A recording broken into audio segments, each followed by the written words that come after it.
सही रहती है। जहां कांग्रेस हारती है वहां ईवीएम गड़बड़ है, वहां प्रशासनिक मिशनरी ने दुरुपयोग किया, भाजपा ने किया, तो ये सारी बातें आपके पास सामने आएगी। 2 बजे वक्तव्य अलग हो जाएगा, 2 से 4 के बीच में वक्तव्य आएगा कि ईवीएम गड़बड़ था। ठीक, लौटेंगे आपके पास। इसी बीच बड़ा अपडेट, बुधनी में बीजेपी आगे चल रही है। अभी शुरुआती रुझान कुछ देर पहले भी हम देख रहे थे जहां पर बुधनी में पीछे बीजेपी चल रही थी, पर फिर से बीजेपी लीड लेती हुई नजर आ रही है।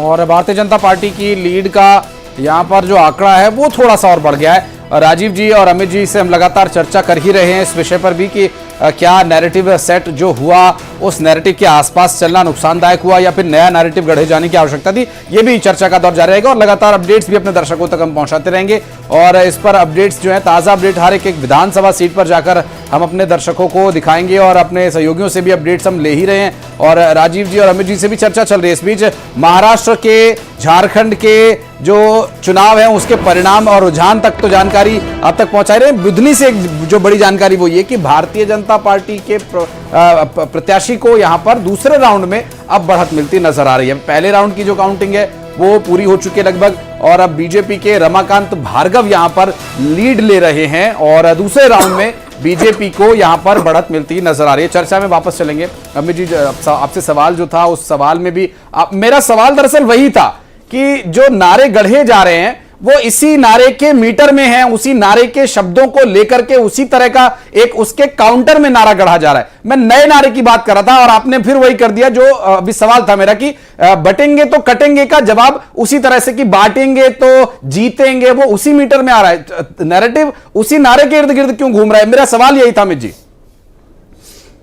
देखिए, चलिए, मैं किसी की पंक्तियां मुझे याद आ गई कि कहां इस दौर में वफा की उम्मीद कर रहे हैं। हाँ। बड़े नादान है साहब, जहर की शीशी में दवा ढूंढ रहे हैं। हाँ। लगातार देश को जिस प्रकार से भाई भाई को लड़ाना, जिस प्रकार से अपने राजनीतिक मंसूबों को पूरा करने के लिए जिस प्रकार के ये हथकंडे अपनाते हैं, वासुदेव कुटुंब को मानने वाले हम लोग हैं, लेकिन जिस प्रकार का प्रधानमंत्री जी जैसा व्यक्ति अगर जाके जो देश के सर्वोच्च पद में हो और अगर उस प्रकार का नारे का सपोर्ट कर दे, एक है तो सेफ है, अरे लगातार जिस प्रकार से एक है तो सेफ है, मतलब आप अडानी जी के लिए कहते हैं क्या?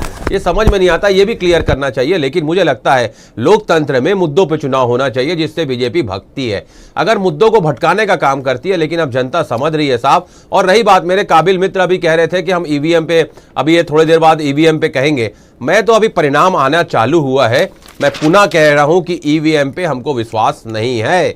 मैं पुनः repeat, mark my word, I repeat my word कि हमें ईवीएम पे विश्वास नहीं है। और लगातार हम चाहे रिजल्ट जो भी आए, मैं पहले ही हम कह रहे हैं, हमारे प्रदेश अध्यक्ष जी ने भी कहा है। और बीजेपी को इतना ईवीएम पे विश्वास क्यों है मुझे ये समझ में नहीं आता। ये बैलेट से चुनाव कराने के लिए इतना घबराते क्यों हैं? मैं एक ही चीज कहना चाहता हूं, क्या इनकी अपनी कार्यशैली पे भरोसा नहीं है, अपनी पार्टी के कार्यकर्ताओं पे भरोसा नहीं है, अपने आइडियोलॉजी पे भरोसा नहीं है, सिर्फ ईवीएम के भरोसे ही क्या ये चुनाव लड़ने जाते हैं क्या? लेकिन अब देश की जनता समझ रही है साहब। और जिस प्रकार से मैंने कहा ना कि जो बंपर वोटिंग, चाहे रांची हो, झारखंड हो, दुमका हो और चाहे जामताड़ा हो, जो 76% अगर वोटिंग होती हो अगर किसी जिले में, मतलब वहां की जनता बहुत उत्साहित थी भाजपा को माकूल जवाब देने के लिए। और रही बात, अगर हम महाराष्ट्र के परिप्रेक्ष्य में भी हम बात अगर करेंगे तो लगातार जिस प्रकार से महाराष्ट्र की इंडस्ट्रीज को गुजरात ले जाना, लोगों को वहां पर नेताओं को तोड़ना, वहां के पूर्व गृह मंत्री को जेल भेज देना, बाद में वो जिस प्रकार से उनको जमानत मिल गई, हमेशा ही उठाते हैं कि ईवीएम ठीक नहीं है। आखिर बात यह है कि इलेक्शन कमीशन पे आप विश्वास कर क्यों नहीं पाते हैं? नहीं कर पाते कि जब हम एक तो कहते हैं मेक इन इंडिया और लगातार हम डिजिटल इंडिया, और उसके बाद अब जब अगर वोटिंग होती है तो हम 11-11 दिनों बाद अगर हम आंकड़े जारी करते हैं और उसमें भी डिफरेंस आ जाता है 4.5, 5.5 का, तो फिर तो शक होना जायज़ है। और मैं एक ही चीज़ कहता हूं, जब हम इतने आगे बढ़ रहे हैं, हम इतना डिजिटलाइज हो गए हैं, तो फिर 11-11 दिन क्यों लगते हैं? पहले जब बैलेट से होता था तो 1.5 दिन में परिणाम आ जाते थे, लेकिन अब क्यों डाटा को रोक के रखा जाता है? उसके बाद क्यों दोनों में डिफरेंस आता है? ये सारी चीजें हैं। और मैं पुनः आपके माध्यम से कहना चाहता हूं कि लगातार जहां जहां बैलेट से चुनाव होते हैं बीजेपी क्यों हारती है? और लगातार जिस प्रकार से हमने पुनः पहले भी प्रश्न उठाए थे कि अगर उस मशीन की जांच होती है तो 99% ईवीएम से होते हैं चुनाव, वहां पर अगर कांग्रेस जीतती है तो फिर क्यों नहीं सवाल खड़े होते? फिर तो संतुष्ट रहते हैं आप कि हाँ, हमने मेहनत की थी, उसका परिणाम मिला है। कहा ना कि राजीव जी ने कहा ना कि ये प्रश्न उठाएंगे, अभी तो परिणाम नहीं आए, हम पुनः ही कह रहे हैं कि ईवीएम पे हमारा विश्वास नहीं है, जनता पे हमारा विश्वास है। लगातार जनता जैसे हमें झारखंड में जिता रही है, जनता ने हमें हिमाचल में जिताया, हमारा जनता पे विश्वास है। जी जी, इसको कहते हैं मीठा मीठा गप गप, कड़वा कड़वा थू थू। ये कहावत है, मतलब मैंने बताई आपको। राजीव जी प्लीज जवाब, हंस रहे हैं आप। देखिए, बड़ा आश्चर्य लगता है, महाराष्ट्र में पिछले समय में भारतीय जनता पार्टी, शिवसेना, उद्धव ने मिलकर, जो एक शिवसेना थी, जनता ने क्लियर मैंडेट दिया था, बड़ा जनादेश था, लेकिन वहां पर कांग्रेस के लोगों ने, पवार साहब ने तोड़ फोड़ की, तब वो लोकतंत्र की हत्या नहीं हुई, तब वो सब सही था। और वो जो हमारा जनादेश था उसे तोड़ फोड़ करके पलट दिया, फिर वापस विधायकों में जो असंतोष हुआ और वो वापस जो जनादेश था वो स्पष्ट हुआ। तो उसी का परिणाम है कि आप देखेंगे कि महाराष्ट्र में क्लियर कट मैंडेट, जिसे कहा जा रहा था कि वो स्पष्ट नहीं है, हालांकि अभी बताया जाएगा कि वहाँ पे ईवीएम की बैटरी चार्ज क्यों है, और वीवीपैट की पर्ची और बैलेट पेपर जो पोस्टल बैलेट होती है उसकी पर्चियाँ मिलान क्यों नहीं, वो मिलान सब चुनाव आयोग ने बार बार स्पष्ट किया कि क्यों ऐसे डिफ्रेंशिएट होते हैं।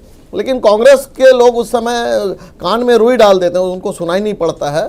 और उस समय राहुल गांधी जी भारत के खिलाफ विश्वमन करते हैं, शेयर मार्केट गिर रहा है, बहुत अच्छी बात है, तो ये सब ठीक, ये सारी बातें चलते रहेगी। लेकिन देखिए, जनता भी सारी चीज़ों को समझती है ललित जी। जो महाराष्ट्र में जिस प्रकार से कांग्रेस ने प्रजातंत्र की हत्या की, हमारे जनादेश को पलटा, ठीक है, फिर वापस जनादेश पलट गया विधायकों से, माननीय विधायकों से। अरे क्या बात कर रहे हैं? अब यही खेल ये झारखंड में भी करेंगे। हाँ, झारखंड में भी होगा। अब क्या बात कर रहे हैं? गोवा से सिलसिला शुरू हुआ, सरकार आएंगी, अरे जीत कोई रहा है, सरकार कोई बना रहा है।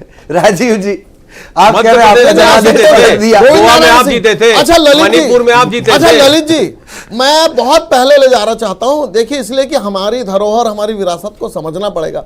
मध्य प्रदेश में एक सरकार बनी थी गोविंद नारायण सिंह के नेतृत्व में, संयुक्त सरकार जिसे कहा जाता है। बदला ले रहे हैं क्या? कांग्रेस के विधायक अपने आप टूट गए थे, और कांग्रेस के विधायक टूट गए, बोले हमको डीपी मिश्र के साथ काम नहीं करना है, काम नहीं करना, सरकार पलट गई। उस समय फिर इंदिरा जी ने जैसे किया था, 100 चुनी हुई सरकारों को बर्खास्त कर दिया था। वो सरकार भी चंद दिनों की सांस लेती रही, अच्छी चल रही थी, और वो सरकार को भी इन्होंने बर्खास्त कर दिया। तो कांग्रेस जब चुनी हुई सरकारों को 100 बार से अधिक बर्खास्त कर देती है, तब तो सब लोकतंत्र जिंदा रहता है साहब। और विधायकों को संतोष से अगर नई सरकारें बन जाती है, तब वो लोकतंत्र की हत्या कहलाती है। तो कांग्रेस का जो समझना है, कांग्रेस का लोकतंत्र की परिभाषा अलग है, वो राजतंत्र है कि गांधी परिवार के इर्द गिर्द, कांग्रेस के इर्द गिर्द आना चाहिए। और भारतीय जनता पार्टी का जो, चलिए राजीव जी, वो चाहता है लोकतंत्र। राजीव जी मैं आपको रोकना चाह रहा हूं, एक नए मेहमान आगे बढ़ती रहे। एक नए मेहमान सूर्या मैथिल साहब, राजनीतिक विश्लेषक है, वो हमारे साथ जुड़ गए, उनका बहुत बहुत स्वागत है, उन्हें भी हम चर्चा में शामिल करेंगे। अब श्रीवास्तव साहब आप जवाब देना चाह रहे थे, आप दें, फिर मुझे सूर्या जी के पास जाना है जी। देखिए, लगातार बड़ा अच्छा लगता है जब भाजपा के किसी सम्मानित प्रवक्ता से लोकतंत्र पे हमारी परिभाषा वो गढ़ते हैं। आपने ठीक कहा, आपको साधुवाद की गोवा से जो स्टार्ट हुआ था, मध्य प्रदेश, लगातार उसके बाद नॉर्थ ईस्ट में जिस प्रकार